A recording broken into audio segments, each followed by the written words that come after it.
first thought. Submit spirit before matter. Our celestial humanity arrives, awake in the dream, an inception of our reality. So we live, we love, and then there is music. So we dance, we sing, we praise, we reflect.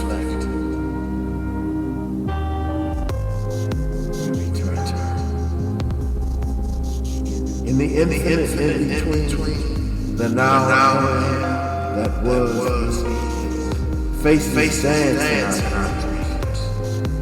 Some familiar, some a singular cosmic composition.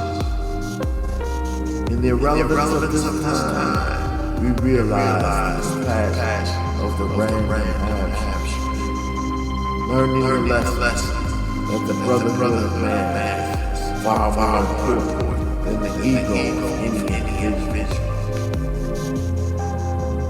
Imagination becomes the sound of thought, traveling at the speed of art. So we paint on the canvas of our ephemeral encounters, a masterpiece of memory that lives in an eternity of a child's.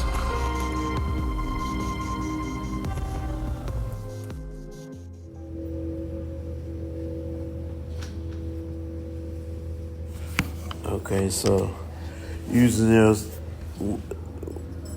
favorite singing bowls as metaphors describe life. My favorite singing bowl is heart. It's like sound of wings. You know, it's like the wind and the rain mixed in one.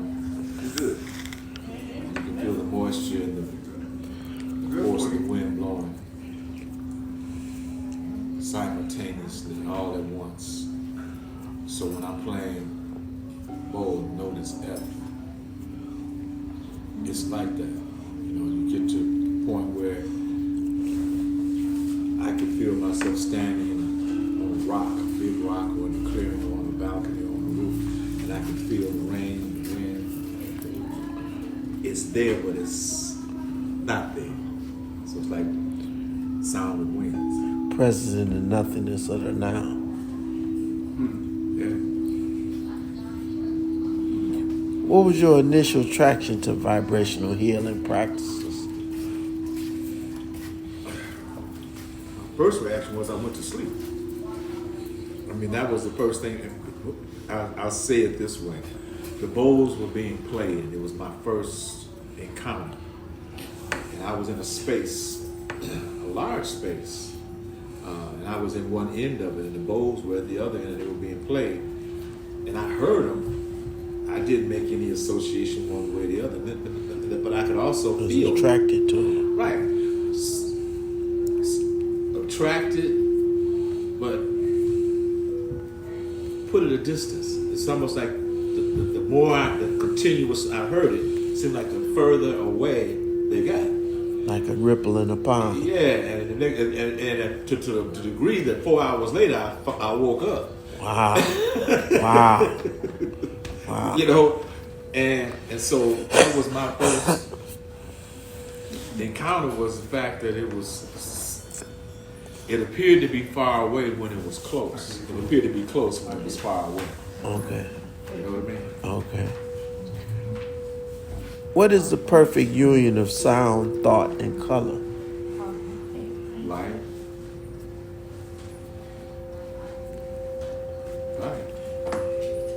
Expound on that. Well, you said sound, Thought, color, and thought. and thought. It's like a good sexual fantasy. Robes, cover your ears. You know, you're a Christian girl, cover your ears. You don't know about what I'm talking about. Yeah, that's what I figured. I mean, when you put it like thought, sound, and color, like what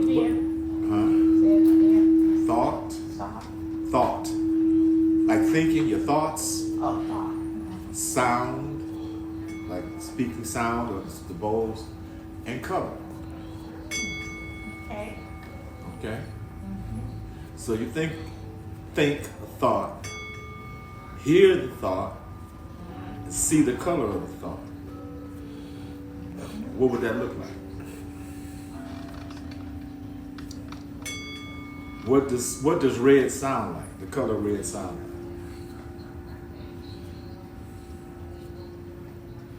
I mean, that's whatever your answer is your answer. There's no wrong answer. But we don't ever think about it that way, right? Yeah. You think about, you hear sound, and in your mind you see the color red because you thought it. Yeah. Or that was a thought that came to you, was a color red when you heard that sound. Right. You know? So what? That's what Miles says. So what? Yeah.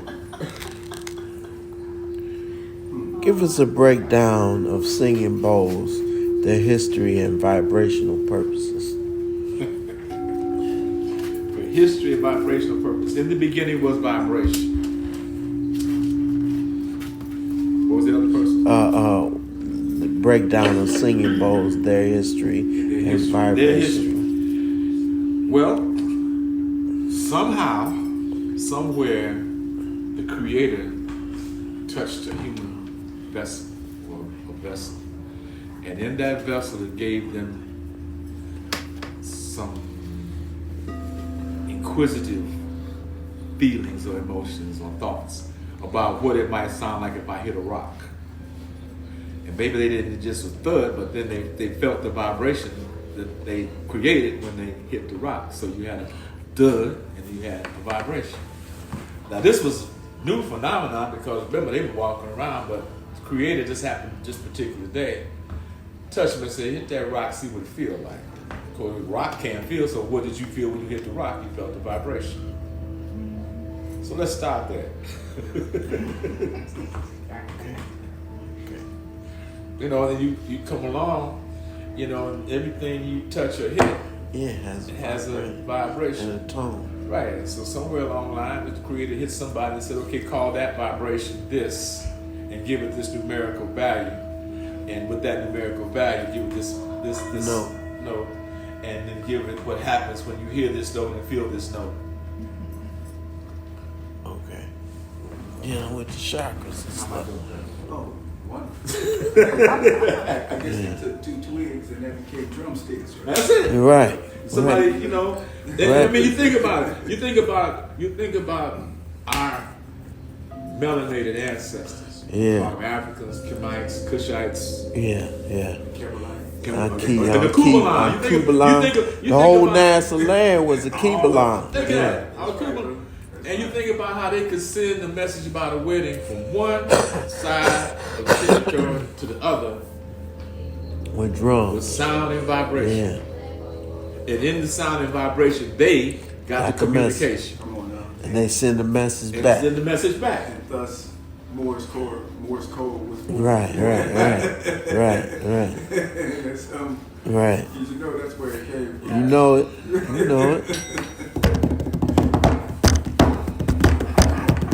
Oh, go ahead.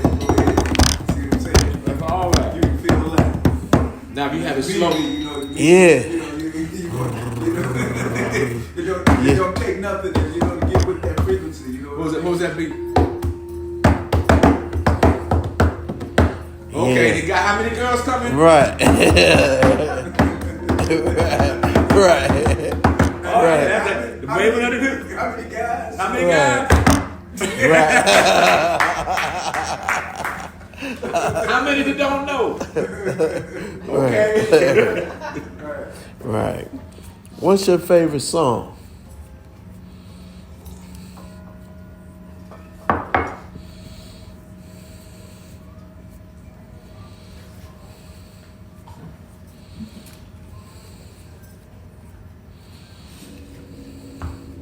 The one that I can't move out of my head as hard as I try, because it doesn't seem to have anything to do with anything that we're talking about, but then yes it does. Temptation made a song called You're Gonna Lose a Precious Love. There's a line in that song, there's an ad-lib, where David sings, the touch of my hand should let you know how much I love you. That's deep. So when I think about touch, and the vibration in the touch, and the messages in the vibration in the touch,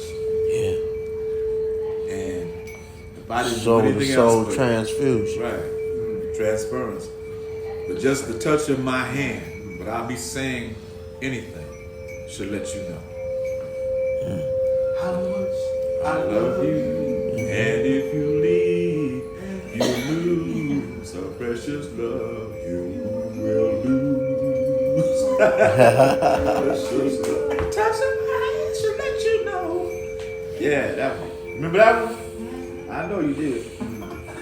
Over there at Central High School, sashayed up and down the hallway, talking about you gonna lose precious love. Since we're indulging in the victuals here, does food, spiritual, physical, and creative inspire?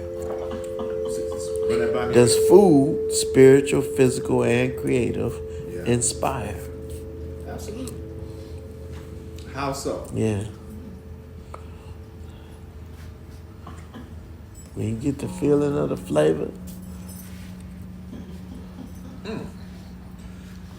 That's interesting, because oftentimes most folks, I would say nowadays, eat out of stress, just out of habit. I just want to have something. It don't even have to be real. It can just taste like what I thought it was supposed to taste like, and I'm happy. So I mean, It's an emotional thing sometimes. yeah. I mean, and the thing about it is that in the process of creating, I mean, like this brother is an artist when it comes to, I mean, he's an artist, period. But I mean, I said, as we all are. We all are artists and creators. So you think about it, you get deep off into whatever your project is, and somewhere in there, something's gonna come to mind that you want to eat. You know, it might be something just, I like to have me some oysters. Yeah. Anybody said nothing about, nothing, but you deep You into tap whatever into a vibration, and then that vibration equates itself with the physical form, and it activates you into something. That's right. And when you think of or partake in a particular food, it grounds you in that frequency. Yeah, because think about it. I mean, it's how we say, man, I was just thinking, I had a taste for. Yeah. You know, not only do you taste it, you smell it, you see it.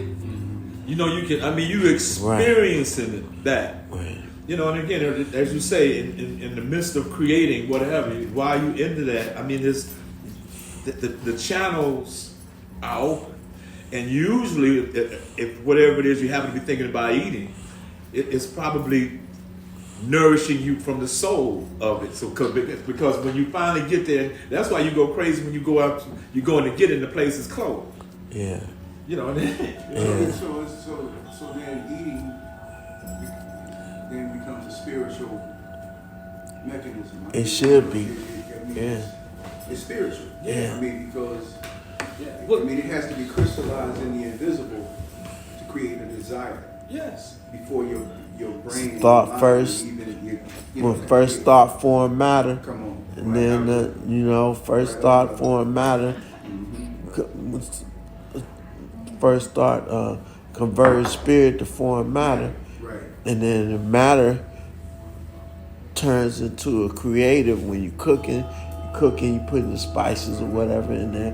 That's the creativity, and then the inspiration is the taste and what it does to you, and how you make you feel good and nourished and all of that. It touches all of your senses. You know, it's just like when I think about Austin, I think about going home, right? And I think about when I was a little boy, I would be walking down Chicago, heading towards 12th Street, where they call it the Inn. That's where all your black businesses and, my Domino House and all of that, only Harlem Cab Company, everything was right there.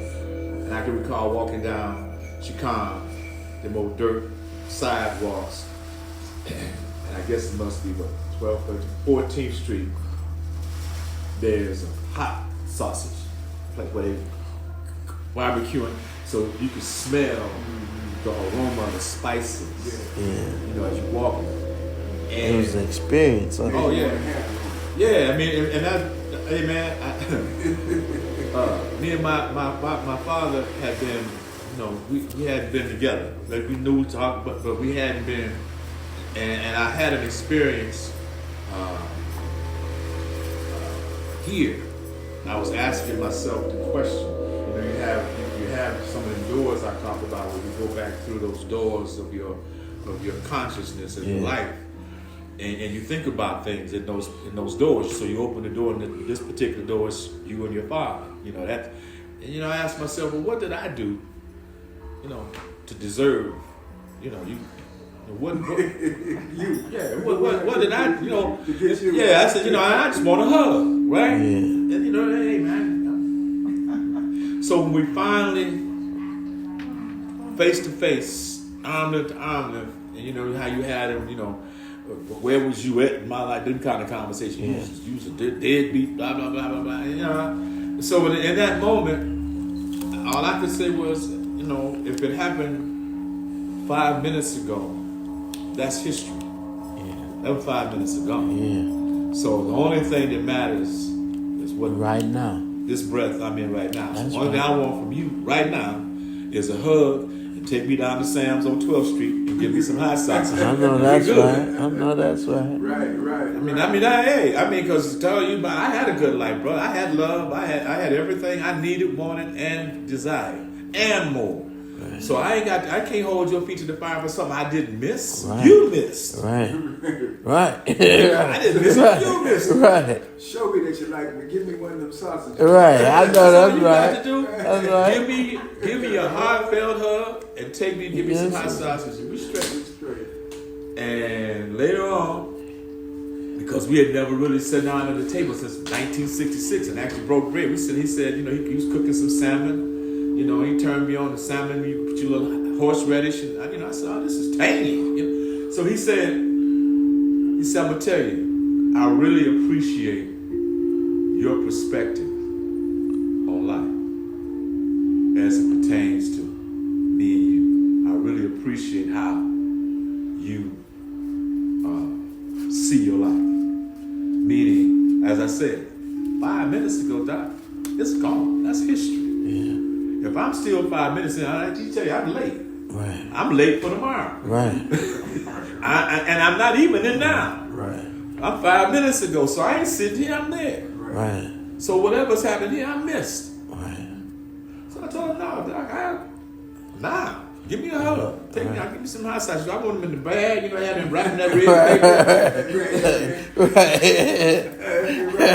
paper. Greasy bag. I want the whole experience. Right. And that's an etched memory in your mind now. Oh yeah. But I take you back because if we were driving there right now, when I got to Waco, or better yet, when I got to Killeen, where Fort Hood is, I will begin to smell the cedar trees.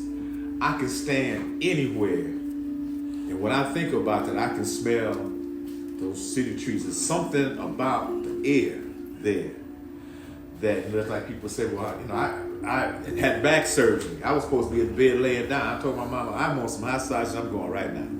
The people told you the guy said, I might not ever walk again. I'm going to get me some hot sausage. So I got in the car, put my son and my nephew in the car, and drove 19 straight hours. The only time I stopped was to use the bathroom to get me some coffee. Wow. Drove, and I didn't stop until I was in front of Sam's on 12th Street, waiting for him to open. So I could get me some hot sausage. Wow. Wow, that's deep, bro. Wow. That's deep. Yeah. So that's an experience right there in and of itself. Yeah, for sure. but that, when you talk about the thought, color, the sound, smell, you know, as I said, I was down when I went down this last time with my mom's, they put my mom's stone in. I was standing, it rained. Every day I was there, I mean, it was torrential. And so I wanted to go to the gravesite because, like I said, they had put my mom's headstone in. You know, eventually it stopped, and I did get to go. But that particular day, I was standing on the balcony with a cigarette, right? And it was raining. And again, I'm in Austin. And so I'll say it this way. So I'm looking at wind blow, rain. I'm looking at these weeping willow trees and the equipment, right? And I'm standing there. And it hit me. All the people that I can recall there are all buried there. And I was feeling the raindrops, and I said, and every one of these raindrops is one of them. So I just stood there in the rain, man, and just soaked it up. Yeah. Wow. That's deep, brother. I mean, you go to a place, man, and where you used to, whenever you go there, you could go north, south, east, or west. There's somebody there. You know, somebody to pick you up, somebody. Pick me in. Yeah, and you get there and you say, I don't have nobody to call. You know, who do I call? I mean, and this is the place where everybody, the center of your world was there. And you go there and it's like they've changed everything, and everybody that was anybody basically to you ain't there. They're in the soil, but you know, it's like, and that was an interesting feeling when I got out at the airport, and I'm saying, I'm looking around like, damn, this is as interesting. So just, I've never had that where I had to figure out how I was going to get from point A to point B. And so again, I'll be the torchbearer. yeah, you know, I'm the one that has whatever history is left. I'll segue that question into, you know, what you're saying there. What do you cherish most about your parents? Either or both?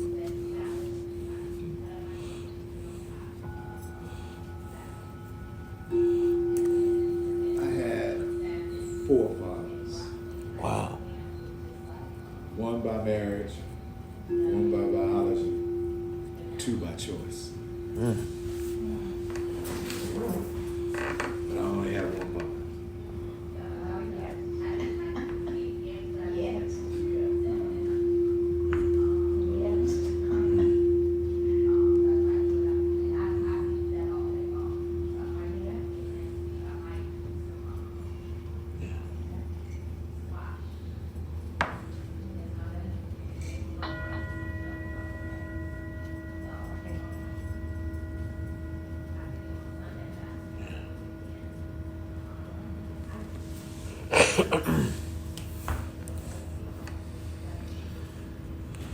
By law, I called him daddy before he asked me. I said, you my daddy, and you got to marry my mom. This was a soldier from Fort Hood, and everybody basically in Austin knew who I was. I might not have known nothing about them, but they did. Oh, that's Dorothy Nail's boy, and that's Clinton's boy. So they knew because everybody went to the same high school, junior high. So I had cousins, I didn't know nothing about it. So I couldn't, anything that I did, trust me, somebody was going to tell me. So. Please look at me like I don't say something. So. You want to stay here? You want to come in there? My mom was a musician. She played the xylophone and the piano. And my dad was a musician. He played the tuba in the marching band. All right, And I got this for you. my mom was a fashionista in her own right. And being an only child, she had to create. Okay, all right. No, ma'am, I got it. I just have to get a napkin to pick it up. What happened? Thank you, see, I dropped.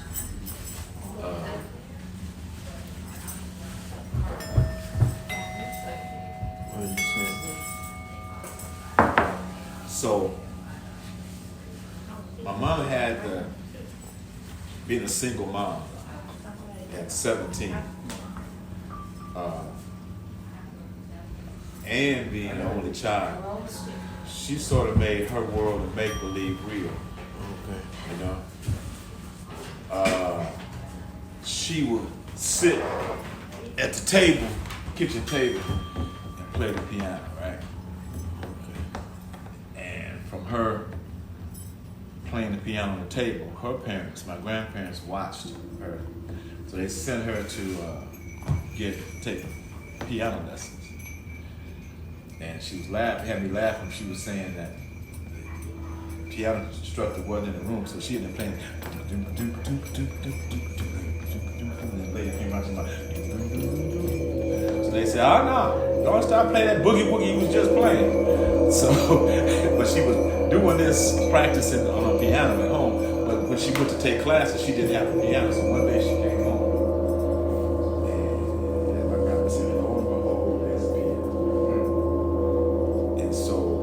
This is an only child, right? So a lot of the conversations she would have, the make-believe piano, my grandfather had 47, 50, whatever, Chevrolets, Pontiacs, but he kept clean.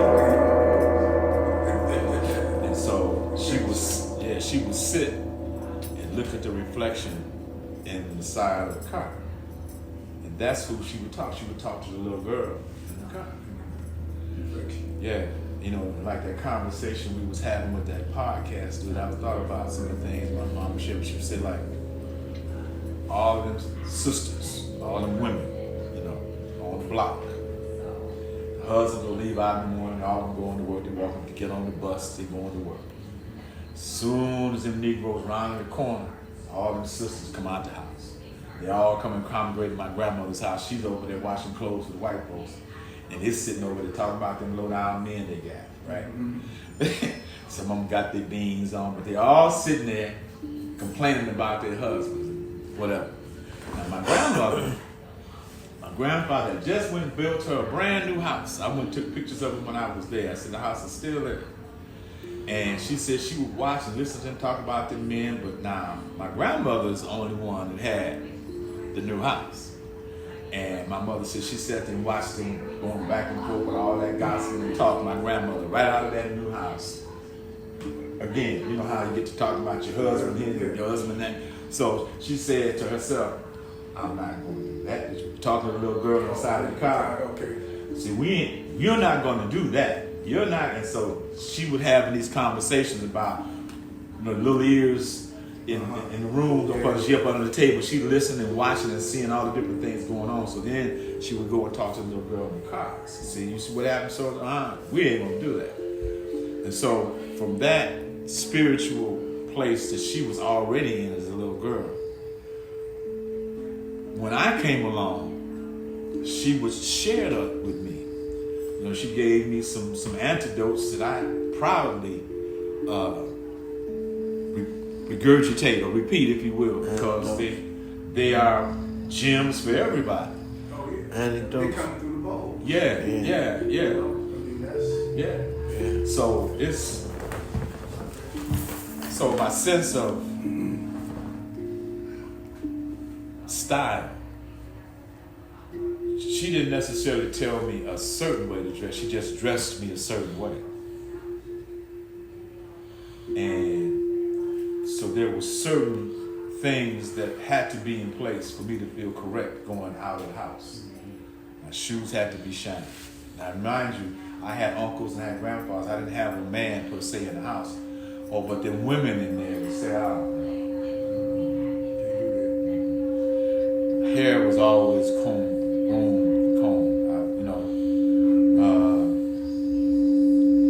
And I always had a good sense of self. I was never lonely, even though I spent a lot of time alone. Because I had army men, I was drawing something. I was mastered the art of being alone. Yeah, man. I had a red and white football, red helmet, white stripes down. I had the shoulder pads. I throw the ball up as high as I could. And I run, I catch it, and I throw it out 100 touchdowns. I scored a touchdown every time. I faked the tree out, the bush out.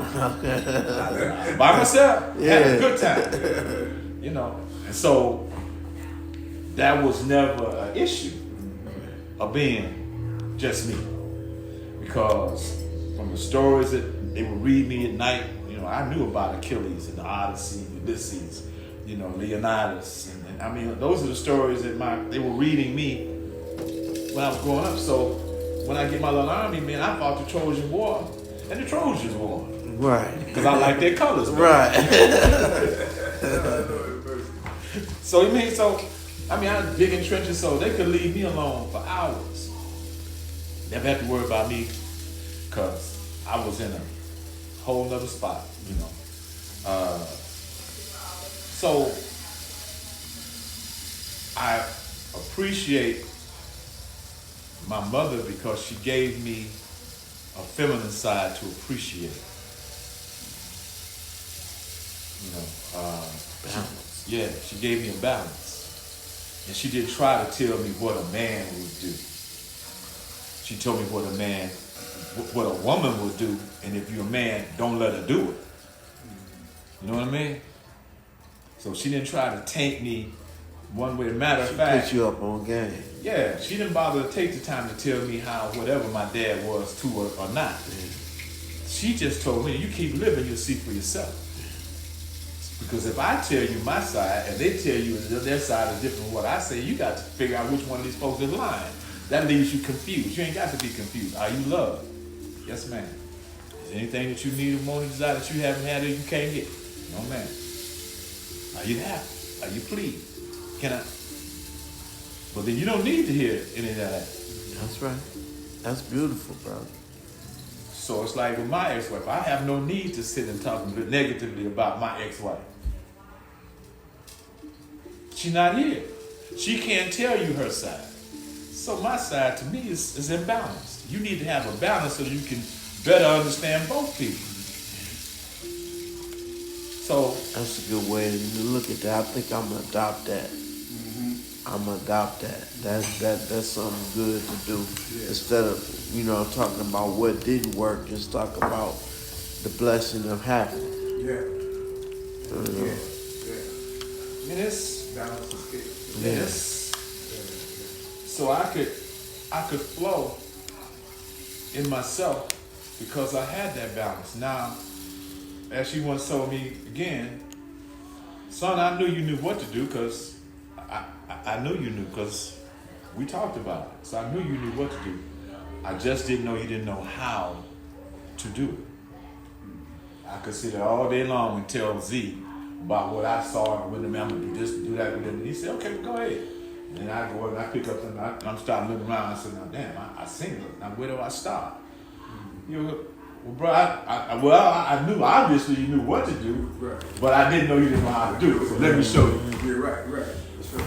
And so that stayed with me because I said, So when you hold people to a particular situation, you don't know. You heard them. Oh, it sounds real good in theory, but can you do it? And she also told me there's a myriad of ways to do the same thing. So don't ever think that your way is the only way. In fact, if you be still and observe, you might find several different ways. Most of them might be better than the way you thought. So I had a chance to not have to try to compare myself to somebody else and their method because their method is right for them. And if it looks like there's something that it makes me feel good in my spirit, you can incorporate it. Then I can, and thank them. So that was my mom. My dad, biological father, he was this figure way over here. Who's who in America for God? Who's who in America for academics? 1957, 19 years. So highest ranking black in 4 administrations. Civil Service Commission, he was the one. When affirmative action came in, he was the one that came in his office. They when investigated and then adjudicated the cases. So, graduated from Lincoln University with honors, went on to Penn,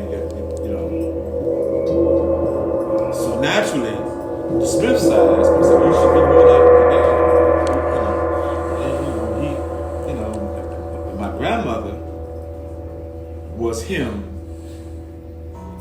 How should I say his placeholder?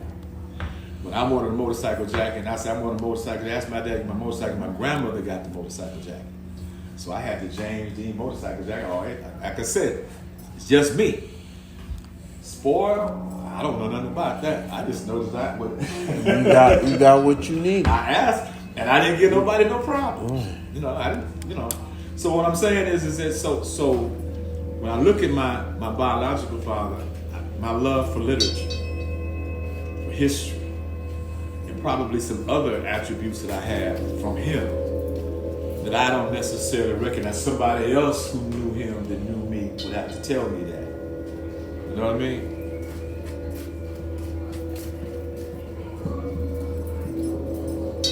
Well, I have to say maybe his stubbornness. The gene pool.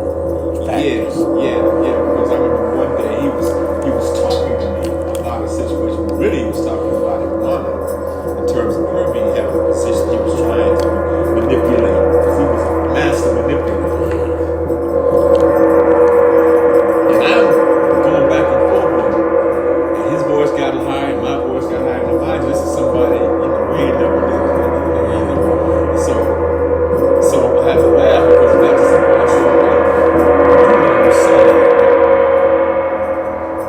He said, what? I said, you do know whose son I am, right? Oh, yeah. Right. Had to bring it back to reality. Right. So why you trying to, you can't do that. Right. You fighting yourself. Yeah, you're fighting yourself. You're fighting yourself. Yeah, you do know. You're fighting yourself. Right. You ain't gonna win this. And I'm not trying to win it. Right. Because I already know. I just want you to know. You do know who this is, right? That's like how me and my pops had a discussion one time. I was telling him, it was right before he passed, a little while before he passed. I said, well, and he was a minister, a preacher, a pastor. I said, well, Pops, I said, there are other dimensions. I said, and there's more than just here. So you go to other dimensions when you leave here. And just before he passed, he came to me and he said, you know what, you're right. I said, you're absolutely right. How was he? He was 84.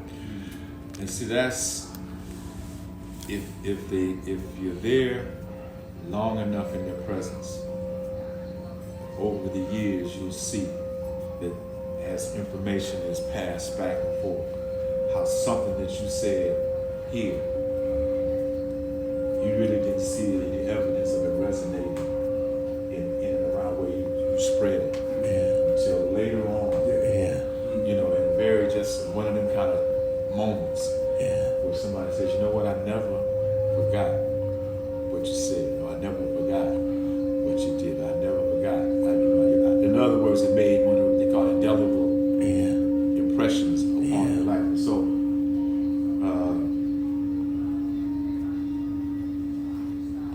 I got a lot from my father. I just don't know what all of it is. Yeah. I'm still experiencing. It's all in you and it's coming out. And it's interesting how people come into your space, or you walk into theirs. Your spaces intercourse, integrate, intersect at points in time.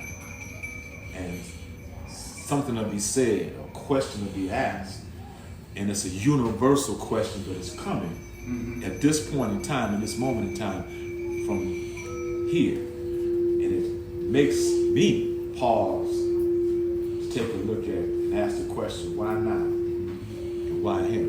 Or why her? Just maybe not in those specifics, but just in the essence of it all. The compassion of the random abstract. Right, because if you have any understanding at all, everything is purposed. Indeed. It was preordained. You might be early or late, but it's on time. Indeed. And so at this point in time, that is being answered, that's being said. Now, if you live long enough to have some wisdom, pause and give it the necessary attention That's and the challenge. focus. It's to recognize it. Yeah. Oh I yeah. mean, some people recognize certain things earlier Yeah. based on their set of circumstances and conditions. Some people, but still, whatever time it is, that's the right time. Yeah. So you know what time it is? Yeah, I do. For me, yeah. So and my stepdad, I just call him my father because that's who did his best to give me his best. You know, I could truthfully say he's one of the best human beings I ever knew. Okay. He did That's a lot. right by my mother. Right. He did right by me. And I saw him, he did right by all that he could. I never saw him go out of his way to do wrong to anybody. And the only thing I would say, if there was any kind of fault, he was Leo and he had a hard time being wrong. He would, hey Blue, is that a muffin? Yeah. Yeah, Dad, that's a muffin. Okay. Rather than say that's muffin, we say no, that ain't a muffin, that's a cookie. Okay. You know what I mean? I simplified it, but really it would get like that. He would ask a question. He would have to define it for himself. He would send me out to go and do a proposal and give a bid in for a job, because he had a janitorial service. And I go give the bid, he would come in and undercut it. Fear. The bid that I gave, he said he thought that might be. Oh, okay. It was too high, so he wanted to make sure he got it. So he come in. I said, "So you gonna work us like Hebrew slaves for damn near free? Huh? But then why'd you send me? Right. You know what I'm saying? But then you have to look at the context. This is a man from Detroit whose father was a factory worker. His mother was a schemer and a manipulator. You know, a crook. He went to Persian high school. He left out of Persian high school. He went to the factory. He left out of the factory. He went to the army. So all of those skills that a lot of other folks had, he didn't necessarily get. He wasn't a dumb man by any stretch. But someone that didn't. His brother Percy read, and I'm more like his brother, and I was like him in terms of how I carried myself. You know, I had fingernails polished and shit. I'm suited and booted, and that's Percy. Ladies' man. Fake it till you make it. You might not have a quarter in your pocket, but have on $1,000 suit. You ain't got but $1 in your pocket. You can get your 10, 15 from your boy because you just, hey man, give me some. You sharp, bro. Yeah, you need some money. You so sharp. You can get something when you don't look like you need it. And then you want to give you something. Just so he can say he gave you something. Yeah. So, I mean, you know what I mean? Yeah. Fred wasn't like that. You know, Fred was about, hey, if you're a husband, you got these responsibilities. If you're a father, you got these responsibilities. You know, this is what you got to do. This is what a man is expected to do. He never filled out a credit application. My mom filled it out. The job, he said he wanted his own business. My mom found it in the paper. She's sitting there reading the newspaper. She was sitting with her feet crossed like this, and she's sitting there because she's always got her nose in something, reading something. Scorpio, you know. She said, Freddie Jean, you say you want a business? I got you one right here. It's made janitorial service in Houston, Texas. Went and got that franchise. And I was air traffic control in Chicago. I left there and went to Texas. The IRS left there and went to work with them because I was a firm. Air traffic control is the IRS. Yeah, that's crazy. I'm from IRS air traffic control. I have varied background. Very. Wow. So, so along the way, I picked up, bend but don't break. Life is going to come at you. Yeah, bend but don't let it break you. Yeah. And so, I took that and I held on to that. People would say, you seem to be resilient. I learned bend but don't break. You might have to bend. You might be bent to this point it's uncomfortable, but just don't break. Yeah. So all of these scenarios, the other two fathers and brothers, I got him on my phone. Walt was like Jesus. to us young people. He came in black as these glasses right here, sharp as a tack. What made him so attractive and so powerful was his command of the English language. Okay. And his knowledge of the meaning of words. Okay. And the association of words and language with numbers. Okay. And so consequently, his ability to... He was a real G. Yeah, straight up. Straight up G. He'd be one to tell you, you don't owe anybody an explanation for you. Don't explain yourself. You don't have to get naked for anybody. They don't have, I mean, there's no, you don't have any, you didn't ask permission to come here. And who you going? I mean, if you ain't gonna ask the creator that created you to come here, you gonna ask? The rest of these folks is. See, you want to be understood, which is why you express yourself the way that you do, but you don't have to explain yourself to anybody. And so, that, along with learning some of what he had in terms of being able to give a tale or to tell a tale or instruction or information in as many different ways as the people you're talking to. Because you understand one thing I'm saying one way, and again, they all have an understanding of what I'm saying, but it's three different understandings. And so, but as long as they understood you for what it is you're saying to them, and oftentimes what I said to you, I didn't say to you, because I tell people all the time, it's not what you say, it's what you didn't say. So I look at those, and again, even we're going to come back and talk about playing bowls or what you do as an artist, your poetry, your art, all of those different things. We sometimes ask a question look for an answer for a question that don't need to be asked. I don't have to ask a question about I am that I am. Right. That's right. That's right. That's right. That's right. Having said that, that's a perfect segue to the next question. What do you like most about yourself, speaking as a union or a singularity? A union as far as you and your wife, or a singularity as just yourself.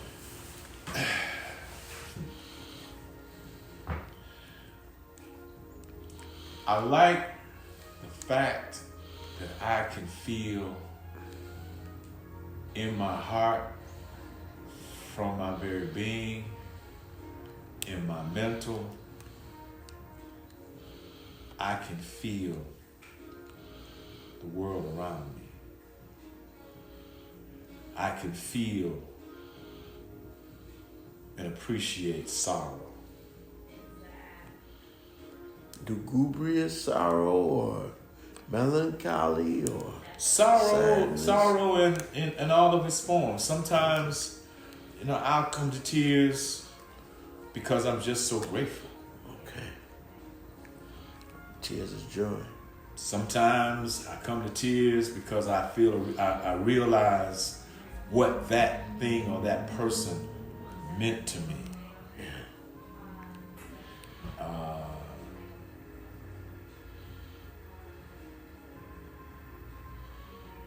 Sometimes it's just a situation I look at and I understand that this I don't have any other way to feel about it but that. So, and I strive to be a better creator in everything that I do or think or say. I like that I am that way.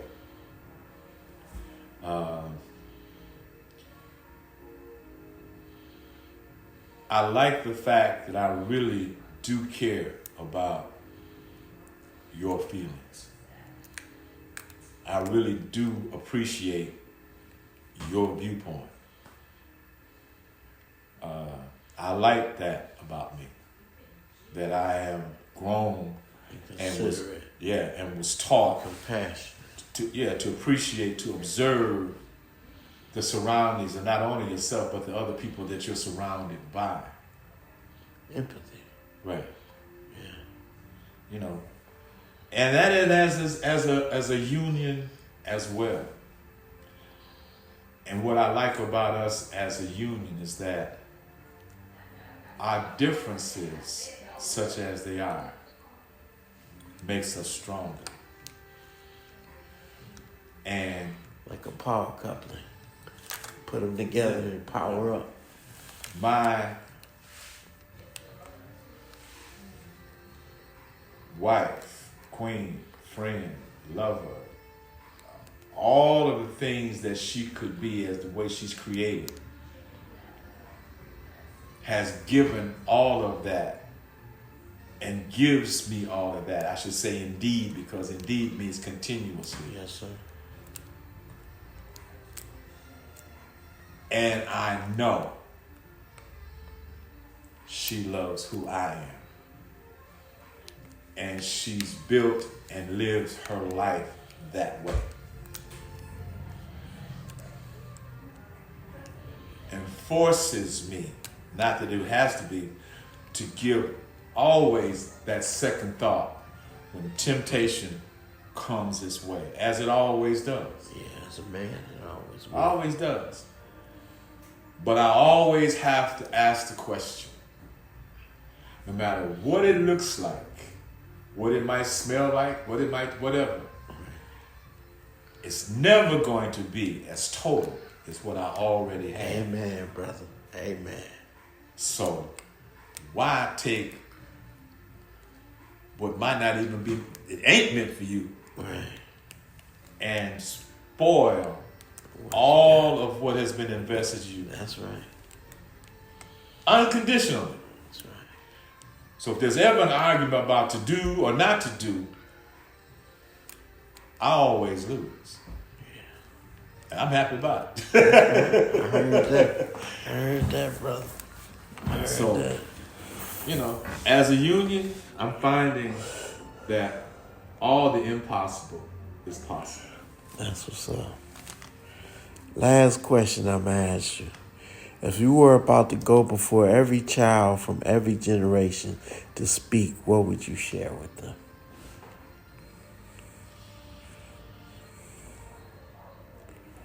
To live out your imaginations to the fullest. And all of what you do, imagine. Imagination, mind of man is the mouth of God. Imagine what you will, and you'll have what you imagine. I would tell them, in all that you do, imagine.